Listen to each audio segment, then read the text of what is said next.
Hello dear students, 7 मार्च SST का class 10th का board exam आने वाला है। अब बेटा ये जो 10th का बोर्ड एग्जाम है इसमें आपके 80 मार्क्स का पेपर होता है और 80 मार्क्स में से 5 मार्क्स आप लोगों के जो होते हैं वो होते हैं मैथ्स के। तो आज की इस क्लास में हम लोग करने वाले हैं वो सारे मैथ्स जो आप लोगों के एग्जाम का पार्ट है, मतलब जो सिलेबस है। तो सबसे पहले हम देखेंगे कि क्या क्या आपके मैप्स आने वाले हैं। हिस्ट्री में आएंगे, ठीक है, ज्योग्राफी में मैप्स आएंगे, पर उससे पहले ये हमारा इंडिया का मैप है। आप कोई से भी बेटा मैप जब याद करोगे ना तो आपको अपने इंडिया का पूरा ये जो पॉलिटिकल मैप है ये याद रहना चाहिए कि कौन सी स्टेट कहाँ पर है। अगर आपको ये चीज़ याद है ना तो आपको मैप्स लर्न करने में इतनी प्रॉब्लम नहीं आएगी। अदरवाइज ना बहुत दिक्कत आती है अगर आपको यही नहीं पता कि हमारी कंट्री में गुजरात कहाँ है, मध्य प्रदेश कहाँ है, राजस्थान कहाँ है, तो प्रॉब्लम क्रिएट होती है। तो आपको सबसे पहले इंडिया का मैप याद करना है। अगर आप लोगों ने नहीं किया तो आपको ये काम करना है। और इसके लिए एक और तरीका है कि आप अपने इंडिया के मैप को अपने कहीं पे वॉल पे, डोर पे, कहीं पे पेस्ट कर लोगे और डेली बेसिस पे देखोगे ना तो उसमें ही आपको मैप याद हो जाएगा। तो चलिए फिर स्टार्ट करते हैं। सबसे पहले जो सिलेबस हमारी जो सब्जेक्ट है ज्योग्राफी और हिस्ट्री, 2 सब्जेक्ट से मैप आते हैं। सिविक्स में कोई मैप नहीं है आपका, इकोनॉमिक्स में कोई मैप नहीं है। तो सबसे पहले हम देखें कि जो हिस्ट्री है, हिस्ट्री में बस एक ही चैप्टर है आप लोगों का जिसमें मैप आना है। और वो कौन सा मैप है? जो हिस्ट्री में जो मैप आएगा वो बस एक ही चैप्टर से आएगा और वो चैप्टर है नेशनलिज्म इन इंडिया, जिसमें हमें कांग्रेस सेशंस मार्क करने हैं, सत्याग्रह मूवमेंट्स मार्क करनी है एंड जलियांवाला बाग और दांडी मार्च। और आप लोगों को एक बात याद रखनी है कि जो हिस्ट्री का मैप होता है वो 2 मार्क्स का मैप है, ज्योग्राफी में से 3 मार्क्स का मैप आता है, ठीक है। तो 2 मार्क्स, और हिस्ट्री में बस इतना ही है, ज़्यादा नहीं है। ज्योग्राफी में बहुत सारे मैप है, तो हिस्ट्री में बस आपको ये याद रखना है और आपके 2 मार्क्स पक्के हो जाएंगे, मतलब 2 मार्क्स तो आपके कहीं नहीं जाने वाले। और इसी तरीके से ज्योग्राफी में देखें तो ज्योग्राफी में आपके रिसोर्स एंड डेवलपमेंट से मैप आएगा। इसके अलावा वाटर रिसोर्स से आएगा, फॉरेस्ट चैप्टर से कोई मैप नहीं है, एग्रीकल्चर से आएगा, मिनरल से आएगा, मैन्युफैक्चरिंग इंडस्ट्रीज और लाइफ लाइन से। लाइफ लाइन्स में सिर्फ मैप ही याद करने हैं, इसके अलावा कुछ भी नहीं करना। थ्योरी बिल्कुल भी नहीं आएगी लाइफ लाइन्स चैप्टर में से। तो हम ये मान सकते हैं कि ये तो कंफर्म है कि लाइफ लाइन्स वाले चैप्टर में से 1 मार्क का मैप तो आना ही है, क्योंकि थ्योरी नहीं है ना, तो कुछ तो पूछेंगे, तो 1 मैप यहाँ से आना बिल्कुल कंफर्म। तो 3 मार्क्स के तो हमारे मैप कंफर्म हो गए, हिस्ट्री के हो गए 2 मार्क्स के, और लाइफ लाइन में से बिल्कुल कंफर्म कि लाइफ लाइन में से 1 मार्क का मैप आएगा। अब बचते हैं 2 मार्क्स में, मैन्युफैक्चरिंग इंडस्ट्रीज में से भी आ सकता है, वाटर रिसोर्स में से भी आ सकता है। अब चलिए अपन मार्क करना स्टार्ट करते हैं। अब जब हम मैप वर्क करेंगे ना तो बेटा आप लोगों को, देखो सिर्फ वीडियो देखने से आपको मैप्स याद नहीं होंगे, आप लोगों को प्रैक्टिस करनी पड़ेगी अच्छे से। जितने भी मैप्स हैं आप ना एक काम करना कि आप कोशिश करो कि मैप्स को इसे एक ही मैप में आप पूरा एक चैप्टर का मैप मार्क कर लो और उसको अपनी स्टडी टेबल पे, अपनी वॉल पे पेस्ट कर लो। आप जब कंटिन्यूस बेसिस पे उसको देखोगे और एक बार रिवाइज करते जाओगे, जब जब देखोगे रिवाइज करोगे ना तो आपको वो चीज़ें ध्यान रहेंगी।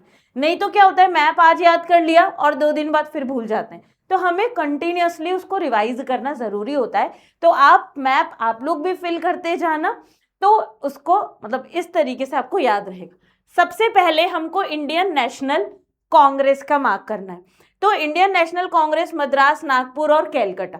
तो आप इसको कैसे ध्यान रखोगे, जैसे इकोनॉमिक्स में आपने पढ़ा है ना, एमएनसी होती है, मल्टीनेशनल कंपनीज होती हैं, इसी तरीके से आप एमएनसी ध्यान रखना। मद्रास हो गया, नागपुर हो गया, देन कैलकाटा 1920। अब ये कैलकाटा 1920 सबसे पहले अगर हम इसकी बात करें तो यहाँ पे क्या था, नॉन कॉपरेशन मूवमेंट का प्रपोजल रखा गया, ठीक है। नागपुर दिसंबर 1920, मतलब अब यहाँ पे इस कांग्रेस सेशन में नॉन कॉपरेशन मूवमेंट को अडॉप्ट कर लिया कंट्री। 1927 में क्या हुआ, सिविल डिसोबीडियंस मूवमेंट था। उस मूवमेंट से पहले क्या हो रहे थे, सेशंस हो रहे थे, कांग्रेस सेशंस, जिसमें पूर्ण स्वराज को एक्सेप्ट किया गया था कि भाई यहाँ पूर्ण स्वराज की डिमांड रखी गई थी। तो अब जब हम कैलकाटा में पता है कहाँ पर है, वेस्ट बंगाल, तो आपको ये याद होना चाहिए कि कहाँ पे आपको मार्क करना है। फिर नागपुर आता है, तो नागपुर आपको कहाँ मार्क करना है, कहाँ पे लाई करता है, ये आपको पता रहना चाहिए। देन है मद्रास कहाँ पे आएगा, ये आपको अगर पता होगा तो बहुत सिंपली आप मार्क कर लोगे, ठीक है। तो एमएनसीज करके मद्रास, नागपुर और कैलकाटा आपको ऐसे ये 3 कांग्रेस सेशन याद रखने। नेक्स्ट जो है वो है सत्याग्रह मूवमेंट्स का। गांधी जी ने सत्याग्रह मूवमेंट, अब देखो सबसे पहले 1915 में गांधी जी आए हमारी कंट्री में, उससे पहले कहाँ थे, वो साउथ अफ्रीका रहते थे। 1915 में आए, 1916 तक वो क्या कर रहे थे, मतलब ऑब्जर्व कर रहे थे हमारे इंडिया में क्या हो रहा है क्या नहीं हो रहा है, ये सारी चीजें। और फिर उसके बाद उन्होंने छोटे लेवल पे सत्याग्रह मूवमेंट करना स्टार्ट किया। तो सबसे पहले कहाँ हुई, चंपारण में। चंपारण कहाँ, चंपारण इन बिहार। तो आपको मार्क करना है चंपारण बिहार।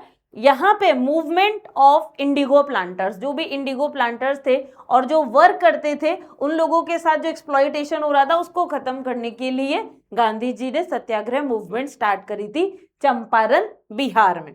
फिर सेकेंड मूवमेंट आया वो भी 1917, कहाँ पे, खेड़ा गुजरात।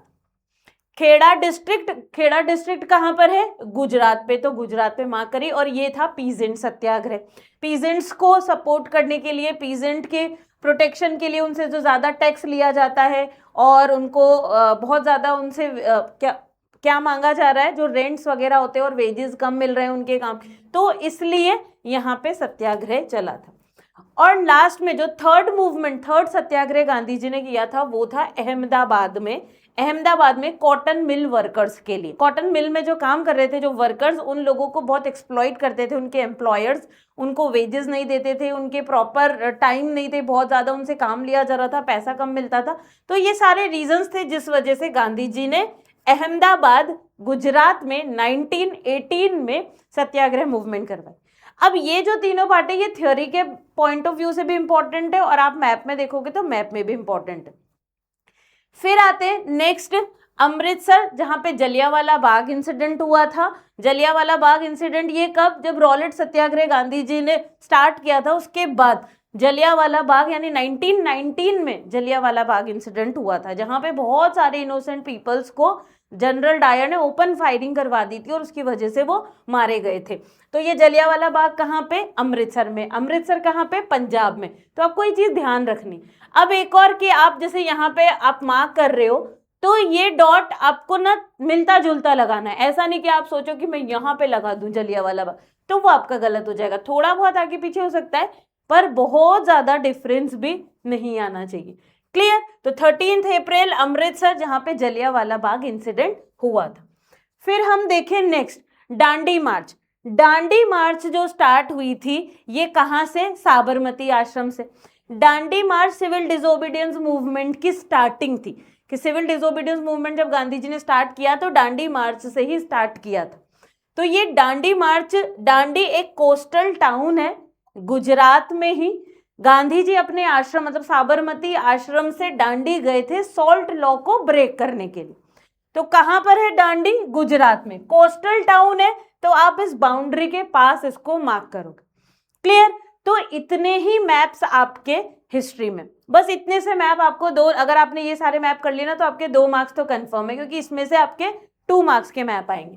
फिर आती है ज्योग्राफी। ज्योग्राफी में मैप्स ना बहुत सारे, और इसमें अब सबसे पहला जैसे चैप्टर हम देखें resource and development. Resource and development में जो मैप आता है वो किसका आता है, मेजर सॉइल टाइप का। इसमें सिर्फ आपको क्या करना है, जैसे यहाँ पे इस तरीके से दिया हुआ रहेगा शेडेड पार्ट, फिर ये पूछ लेंगे कि कौन सी सॉइल है, या फिर ये क्वेश्चन में गिवन कर दिया जाएगा कि आप इंडिया के मैप पे एल्यूवियल सॉइल कहाँ कहाँ मिलती है वहां पे आइडेंटिफाई करो। तो आपको शेड करना होगा। बस इसी तरीके से जो शेडिंग वाले जो क्वेश्चंस होते हैं इसी तरीके के क्वेश्चन रिसोर्स एंड डेवलपमेंट से पूछे जाते हैं। रिसोर्स एंड डेवलपमेंट हो गया, एग्रीकल्चर हो गया। बट एक और बात कि रिसोर्स एंड डेवलपमेंट और एग्रीकल्चर हम पढ़ेंगे सब कुछ, लेकिन अगर बहुत सालों से देखा जाए तो इन दोनों चैप्टर्स के मैप बहुत कम चांसेस होते हैं आने के। एग्रीकल्चर चैप्टर के एंड रिसोर्स एंड डेवलपमेंट के बहुत कम चांसेस है, पर लेकिन हमको तो सब करके जाना है, क्योंकि कोई पता नहीं, कोई भरोसा नहीं है सीबीएसई बोर्ड का कि कब कैसा पेपर आ जाए, कभी इजी आ जाए, कभी टफ आ जाए। तो आपको सारी चीजें प्रिपेयर करके जानी है। आपको आइडेंटिफिकेशन होनी चाहिए कि अगर फॉरेस्ट सॉइल की बात हो रही है तो वो कहाँ पे होगा, एल्यूवियल सॉइल की बात हो रही है तो वो कहाँ हो। तो जैसे सबसे पहले फॉरेस्ट एंड माउंटेनियस सॉइल, तो हमने पढ़ा है कि हमारे हिमालयस रीजन में हो गया, तो आप वहां पे मार्क कर सकते हो। आपको ये सब ना ध्यान रखना पड़ेगा। फिर एल्यूवियल सॉइल क्या होता है, मतलब ऐसी सॉइल जो बहुत फर्टाइल होती है, नॉर्दर्न प्लेन्स बने हैं एल्यूवियल सॉइल से। ब्लैक सॉइल हो गई, ब्लैक सॉइल महाराष्ट्र में मिलती है, ठीक है, थोड़े बहुत राजस्थान, थोड़ा बहुत गुजरात एरिया में भी ब्लैक सॉइल मिलती है, तो यहाँ पे ब्लैक सॉइल हो जाएगी। लेटराइट सॉइल हो गई, लेटराइट सॉइल आप देखो इधर की तरफ में ईस्टर्न साइड में लेटराइट सॉइल मिल रही है। एरिड सॉइल जो बहुत ड्राई है, तो ड्राई रीजन कहाँ पे होगा, ड्राई रीजन राजस्थान, तो राजस्थान में क्या मिलेगी, एरिड सॉइल मिलेगी। और रेड एंड येलो सॉइल, तो आप इतना सारा इंडिया का पोर्शन देख सकते हो, जहाँ पे साउथ इंडिया हम देखें, बिल्कुल ईस्टर्न इंडिया देखें, यहाँ जहाँ पे रेड एंड येलो सॉइल मिल रही है। अगर पेनिनसुलर पोर्शन और ईस्टर्न इंडिया हम देखे जाएं तो यहाँ पे रेड एंड येलो सॉइल मिलती है, ठीक है।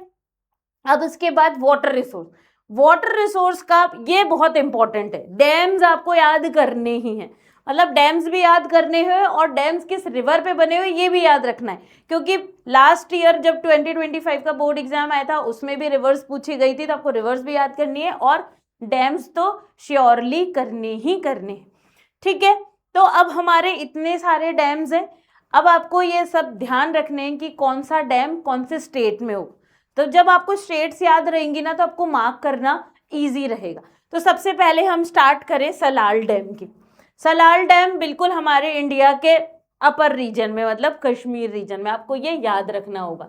उसके बाद भाखरा नांगल डैम, भाखरा नांगल डैम कहाँ पे आएगा, हिमाचल प्रदेश। मतलब ये तीनों ना डैम बेटा बिल्कुल लाइन से याद रखो, सलाल, भाखरा नांगल और तेहरी डैम। तेहरी तो आपको ऐसे भी याद हो सकता है, उत्तराखंड, जैसे हमने जब वाटर रिसोर्स नहीं सॉरी फॉरेस्ट वाला चैप्टर पढ़ा था तो उसमें बीज बचाओ आंदोलन करके है जिसमें तेहरी का नाम था, तो तेहरी कहाँ पर, उत्तराखंड में। तो आपको ध्यान रखना है ये तीन डैम आप बिल्कुल लाइन से याद रखना, सलाल हो गया, भाखरा नांगल हो गया, देन तेहरी हो गया। तो सलाल डैम कश्मीर, कश्मीर के नीचे हिमाचल प्रदेश, हिमाचल प्रदेश के नीचे उत्तराखंड, तो ये आपके लाइन से हो जाएंगे। फिर आप देखो राणा प्रताप सागर है, अब ये नाम ही कैसा है, मतलब बिल्कुल राजपूतों वाला नाम है ना, राणा प्रताप सागर, तो राजपूत कहाँ मिलते हैं, राजस्थान में, आप राजस्थान में मार्क कर देना। फिर उसके बाद सरदार सरोवर डैम है, सरदार सरोवर सरदार वल्लभ भाई पटेल से रिलेट कर दो, सरदार वल्लभ भाई पटेल कहाँ से थे, गुजराती थे, तो गुजरात रीजन हो जाएगा, ठीक है। फिर हम देखेंगे हीराकुंड डैम, हीराकुंड डैम कहाँ पर है, ये आपको थोड़ा ध्यान रखना पड़ेगा, ओडिशा, देन तुंगभद्रा और नागार्जुन। तो नागार्जुन सागर जो है, आप साउथ इंडिया से इसको रिलेट कर सकते हो, नाम भी उसका वो नागार्जुन करके कोई एक्टर भी है ना साउथ जो टॉलीवुड है उसमें, तो तेलंगाना और आंध्र प्रदेश बिल्कुल उसकी बॉर्डर पे, पहले पूरा आंध्र प्रदेश एक ही था, तो तेलंगाना एंड आंध्र प्रदेश की बॉर्डर पे नागार्जुन सागर। और लास्ट में बचता है तुंगभद्रा डैम, तुंगभद्रा डैम जो तुंगभद्रा रिवर पर ही है और कर्नाटका में, तो आपको ये याद रखना पड़ेगा। तो इस तरीके से आप ध्यान रखोगे, जैसे इन तीनों को लाइन से याद रखना, राणा प्रताप सागर, सरदार सरोवर आपको इजीली याद रहेंगे, हीराकुंड डैम, तुंगभद्रा और नागार्जुन सागर, ये आपको याद रखने होंगे। तो ये अपने वाटर रिसोर्स के डैम हुए। अब इसके बाद नेक्स्ट हमारा जो चैप्टर है वो है एग्रीकल्चर चैप्टर। एग्रीकल्चर चैप्टर में आपके एक तो आएगा मेजर एरियाज ऑफ राइस, आपको यहाँ पे वही आइडेंटिफाई करना है कि राइस के कौन कौन से मेजर एरियाज हैं। देन उसके बाद major areas of wheat, wheat के कौन कौन से मेजर एरियाज हैं। तो आप इसमें ना देखो, इसको याद करने का एक तरीका है कि या तो आप इस तरीके से शेडेड पोर्शन याद रख लो, या फिर जब आप एग्रीकल्चर चैप्टर लर्न करोगे तो आप सभी क्रॉप्स की दो दो स्टेट, तीन तीन स्टेट तो याद करोगे ही करोगे, तो आपको जब दो दो स्टेट्स याद होंगी तो आप वहां पे भी मार्क कर दोगे, क्योंकि हमें मेजर प्रोड्यूसर बताने, हमें सारे प्रोड्यूसर स्टेट्स नहीं बताने, हमें सिर्फ मेजर प्रोड्यूसर बताने, जो भी स्टार्टिंग में नाम लिखे रहते हैं वो मेजर प्रोड्यूसर के होते हैं। तो आप वहां पे अगर क्वेश्चन आया तो बहुत रेयरिटी में चांस है कि एग्रीकल्चर से क्वेश्चन आएगा मैप का, लेकिन फिर भी आया तो आप दो तीन स्टेट याद रखना, और जब आपको अपना पॉलिटिकल मैप याद है आप उन्हीं स्टेट पे मार्क कर दो, तो वो मेजर प्रोड्यूसर ऑफ राइस हो जाएगा, मेजर प्रोड्यूसर ऑफ व्हीट हो जाएगा, दोनों इसी तरीके से आपको करना है, ठीक है।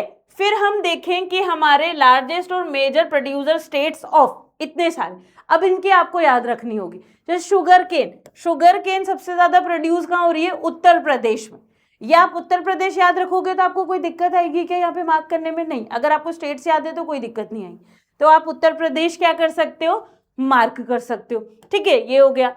टी कहाँ पे, टी एरिया, जो टी प्रोडक्शन है तो वो जो रीजन है जहाँ पे प्लांटेशन होता है, जैसे असम हो गया, तो असम टी प्रोडक्शन में मेजर प्रोड्यूसर है।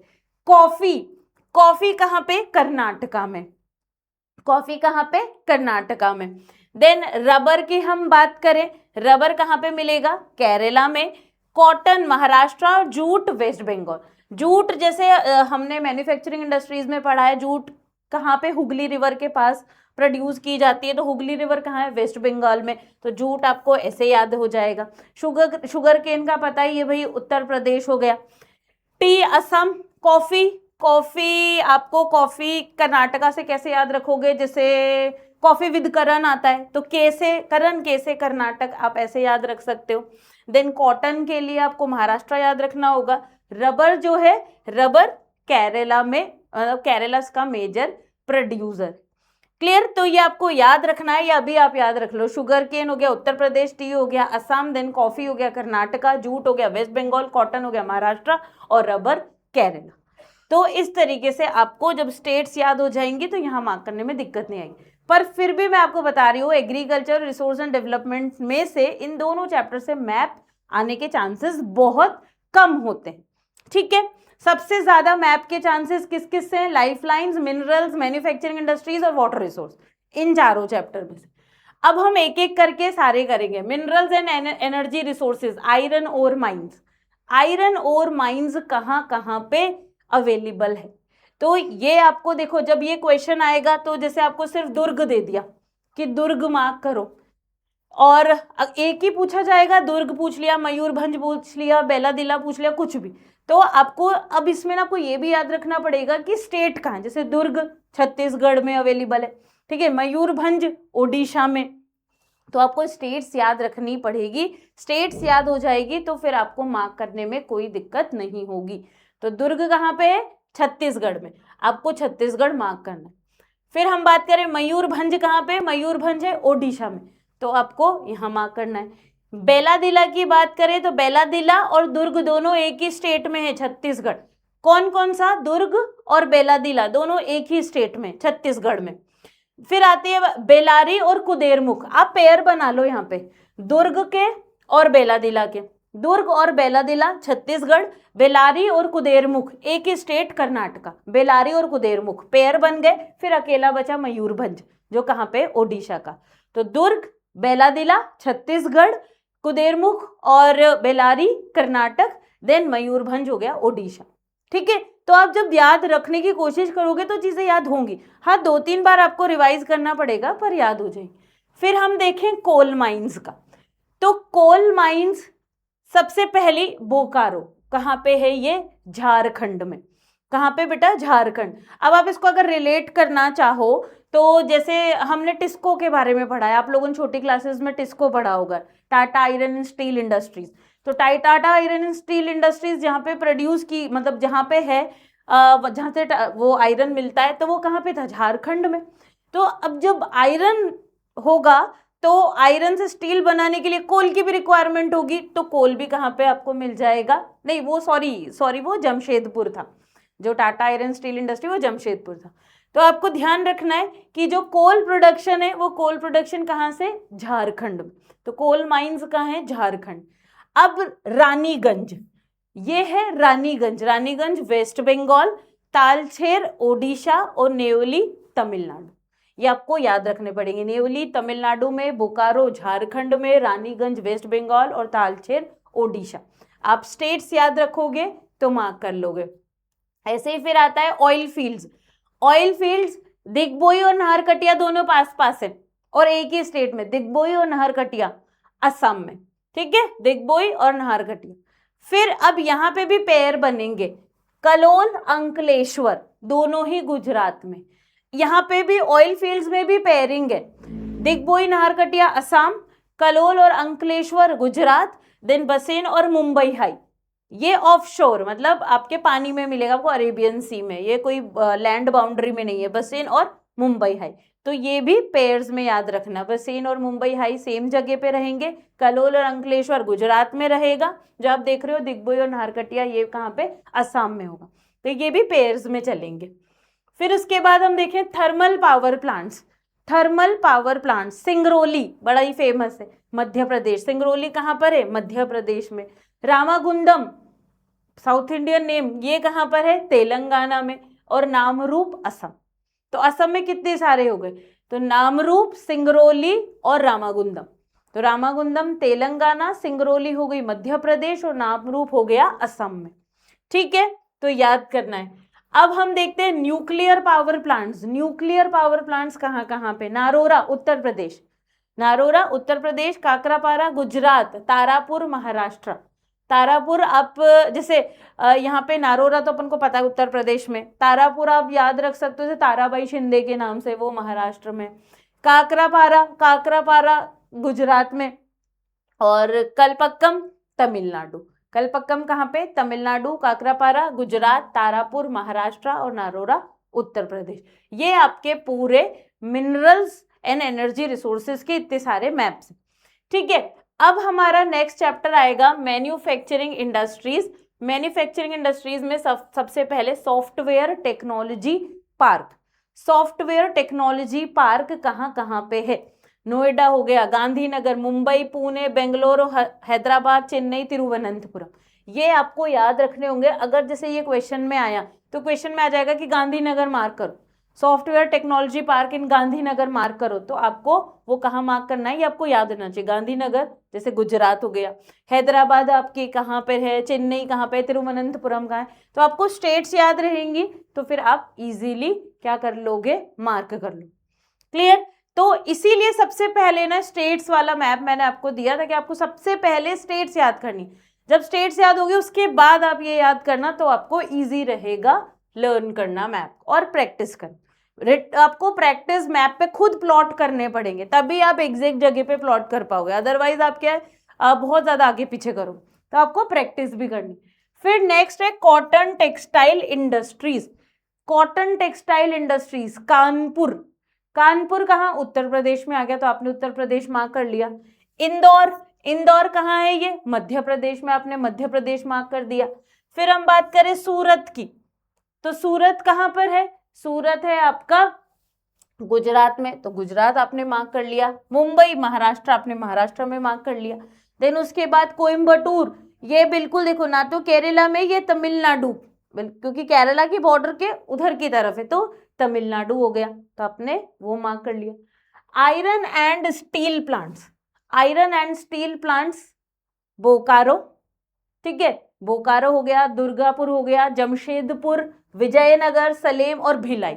अब इन सब की आपको स्टेट्स भी याद रखनी पड़ेगी कि बोकारो कहाँ पर है, ठीक है, इसके अलावा भिलाई कहाँ पर है, तो ये सारी चीजें आपको याद रखनी होगी। तो देखिए अब जैसे यहाँ पे ये है बोकारो है, दुर्गापुर, अगर हम सबसे पहले दुर्गापुर देखें तो दुर्गापुर कहाँ पर है? वेस्ट बंगाल। दुर्गापुर वो माता दुर्गा से आप याद रखना, वहां पे दुर्गा माता की बहुत पूजा होती है, तो वो वेस्ट बंगाल हो गया। देन उसके बाद जमशेदपुर और बोकारो दोनों एक ही स्टेट में, ठीक है, दोनों एक ही स्टेट में। फिर हम भिलाई की बात करें, भिलाई कहाँ? छत्तीसगढ़ हो गया। विजयनगर कर्नाटक हो गया और सलेम कहाँ हो गया? तमिलनाडु। तो आपको स्टेट्स याद रखनी बहुत जरूरी।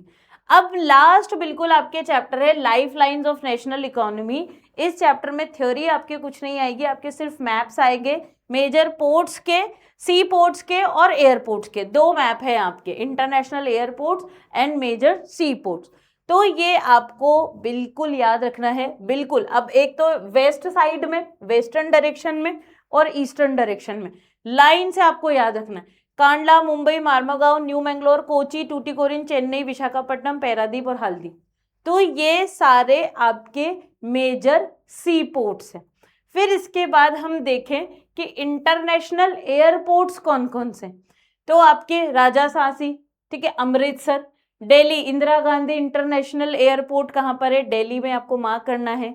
छत्रपति शिवाजी, शिवाजी नाम है तो आपके मतलब ये महाराष्ट्र रीजन से, तो मुंबई हो गए। नेताजी सुभाष चंद्र बोस कोलकाता, राजीव गांधी हैदराबाद और मीनम्बक्कम चेन्नई। तो ये सारे आपके इंटरनेशनल एयरपोर्ट्स हैं। तो ये आपके सारे मैप्स हुए जो 10th क्लास में आने वाले हैं बोर्ड एग्जाम में। आप लोगों को मैप्स को अच्छे से प्रिपेयर करना है क्योंकि 5 मार्क्स आपके मैप के, और इसमें हाँ ज्योग्राफी में थोड़े से मैप ज़्यादा हैं, लेकिन हिस्ट्री में आप देखो तो सिर्फ 2 मार्क्स में आपको बहुत कम मैप याद रखने। ज्योग्राफी के मैप याद करने के लिए बेटा आप कभी भी एक बार में मैप याद नहीं कर पाओगे, आपको बार बार मैप्स को रिवाइज करना पड़ेगा, तब आपको मैप याद रहेंगे। तो आपके एग्जाम के गैप्स में आप डेली, जो आपका गैप आएगा एग्जाम का, उस गैप में आप डेली 2-3 बार मैप्स को अगर देखोगे, उनको लर्न करोगे, तो आपके कोई प्रॉब्लम नहीं आएगी और आपको मैप इजीली लर्न हो जाएंगे। तो all the best for your exams, और अच्छे से मैप्स प्रिपेयर करो ताकि आपके 5 मार्क्स तो कंफर्म हो ही जाएं। Okay, thank you so much.